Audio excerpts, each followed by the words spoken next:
अब हम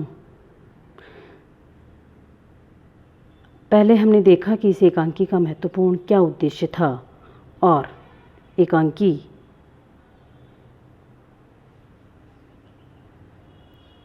में क्या उद्देश्य लेकर आगे बढ़ता है। अब हम देखने की कोशिश करेंगे कि एकांकी क्या अपने तात्विक विवेचन के आधार पर यह एक सफल एकांकी है या नहीं।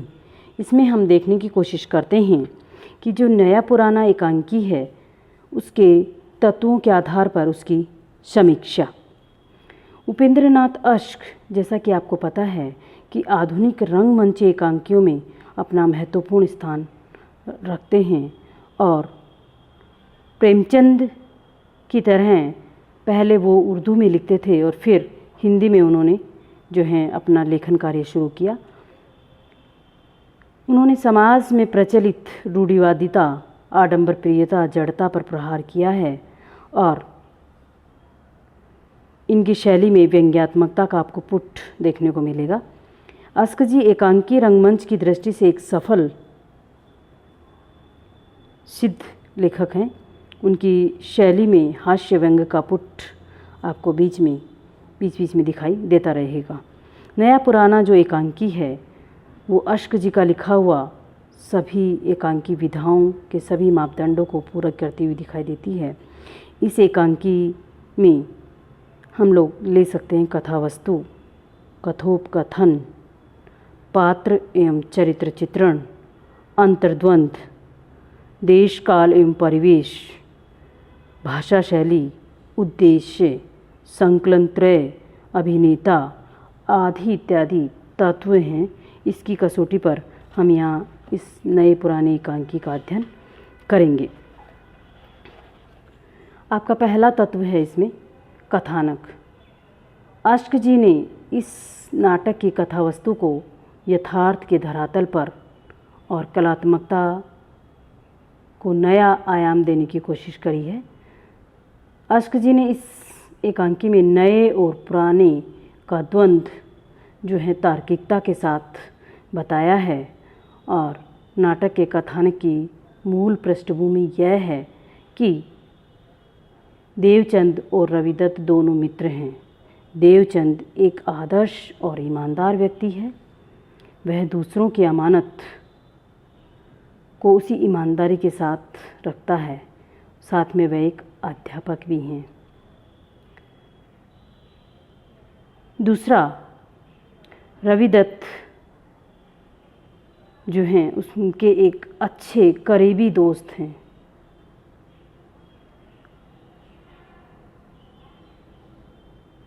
और रविदत्त अपने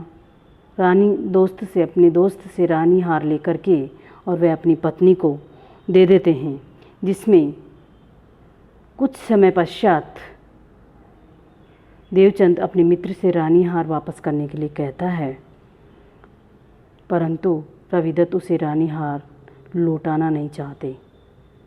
वह तो देवचंद को भी क्या करते हैं, बहकाना चाहते हैं कि इन सबको क्या कर जाओ, हजम कर जाओ। परंतु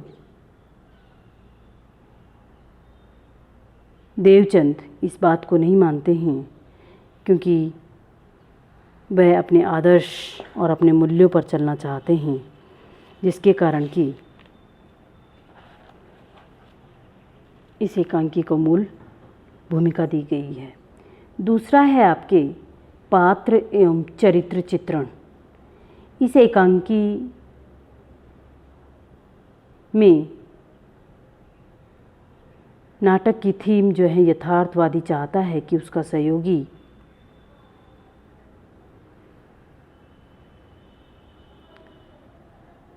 देवचंद, रविदत्त, लिली की माँ आदि ये सब क्या हैं, इसके प्रमुख पात्र हैं। इसमें देवचंद एक आदर्श और नैतिक चरित्र वाला व्यक्ति है।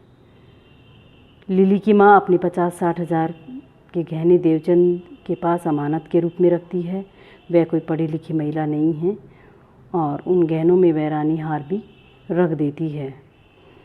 इसलिए यहाँ पर जो पात्रों का जो सृजन किया है वो क्या है? अपने आप में अंतर्द्वंद का सर्जन करना। और देवचंद के मन में अंतर्द्वंद उठता है कि लिली की माँ के गहनों को हजम करने के लिए, जब उसका मित्र रविदत्त उसको लिली की माँ के गहनों को हजम करने के लिए कहते हैं, तब वह उस अमानत के दायित्व से क्या हो जाना चाहता है? शीघ्र मुक्त हो जाना चाहता है। इसी प्रकार इसमें नए पुराने को लेकर द्वंद्व उठता है और पुराने आदर्शवादी मूल्यों के रक्षक आज भी यथार्थ रूप में देखे जा सकते हैं। इसके पात्र इसी की कल्पना करते हैं। तीसरा है कथोपकथन। इस एकांकी में गिने चुने पात्र हैं जिनकी पारस्परिक बातचीत सहज, स्वाभाविक और उद्देश्य पूर्वक होती है, जैसे लिली की माँ और देवचंद की बातचीत।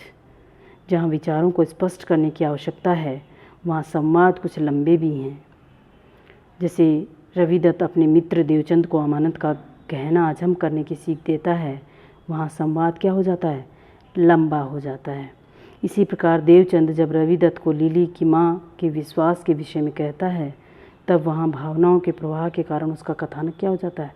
लंबा हो जाता है। इसीलिए यहाँ पर आपसी संवादों का सुंदर प्रयोग इस एकांकी में किया गया है। और यहाँ पर भाषा शैली, उपेंद्रनाथ अश्क उर्दू से हिंदी में आए हैं, इसलिए उनकी भाषा में व्यवहारिकता का पुट है। प्रचलित उर्दू शब्दों का भी यहाँ प्रयोग किया गया है, यथा करीने से सजाना, गुरगाबी, दकियानूसी, अमानत आदि। और स्थान स्थान पर, अलग अलग स्थानों पर अंग्रेजी के शब्दों का भी प्रयोग किया गया है, जिसमें पोजीशन, प्राइवेट, मैनेजर आदि उनकी शैली के व्यंग्यात्मक हैं। मुहावरों एवं लोकोक्तियों का भी यहाँ प्रयोग किया गया है। 16 आने का सच, ताने देना, तंग आना इत्यादि मुहावरों का यहाँ प्रयोग किया गया है। उद्देश्य तो आप सबको इसमें विदित ही है कि जो नया पुराना एकांकी है, उसके शीर्षक में ही हमें कुछ उद्देश्य के संकेत मिलना शुरू हो जाते हैं और इस एकांकी को जो है पूर्ण एवं प्रभावशाली बनाते हैं। हमारे समाज में ईमानदारी, सच्चाई, विश्वास आदि सदा क्या हैं? शाश्वत मूल्य हैं। इनको हम आदर्शवाद मानकर नहीं छोड़ सकते, क्योंकि ये मूल्य यथार्थ रूप में कई व्यक्तियों में आज भी आपको स्पष्ट रूप से देखने को मिलेगा। इसीलिए ये एकांकी जो है अपने नाटक में अपने आप ही सफल एकांकी है। इसके आगे देश, काल एवं वातावरण। इस एकांकी के परिवेश में सामान्य ग्रस्त जीवन का वर्णन किया गया है, जो कि समाज में लड़कियों के विवाह की चिंता की जाती है। लिली की माँ भी अपनी पुत्री के विवाह के लिए शराबी पति से अपने गहने ईमानदार शिक्षक देवचंद के पास रख देती हैं, जो कि हमारे सामान्य सामाजिक जीवन का एक पहलू है। इसलिए जो इसका वातावरण है वो हमारे ग्रस्त जीवन से ही लिया गया है। संकलन त्रय 7वां बिंदु है, जिसमें आपके काल, स्थान और घटना, इन तीनों में एकता व संगठन होना चाहिए किसी भी नाटक या एकांकी के सफल एकांकन के लिए। यह नाटक संपूर्ण समय में ही मंचित हो सकता है, इसलिए इसकी घटनाएं और इसका काल अपने आप में सबसे क्या हैं? क्रमबद्ध हैं, जुटे हुए हैं। और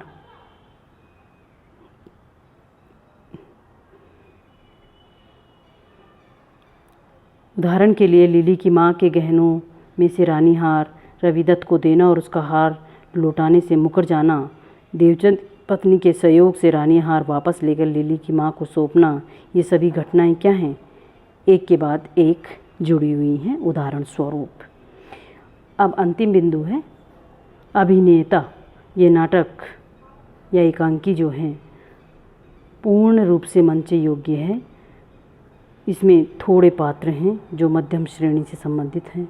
शिक्षक, व्यापारी, गृहस्वामिनी आदि की वेशभूषाओं में कुछ नया नहीं करना पड़ेगा और मंच सज्जा देवचंद के घर का एक कमरे का दृश्य बना दिया गया है, जिसमें गृहस्थ के योग्य सामान रखे गए हैं और शेष सामान्य व स्वाभाविक अभिनेता से काम चल जाएगा। ये एकांकी जो है नया पुराना एकांकी तत्वों की कसौटी पर सफल एकांकी प्रतीत होती है।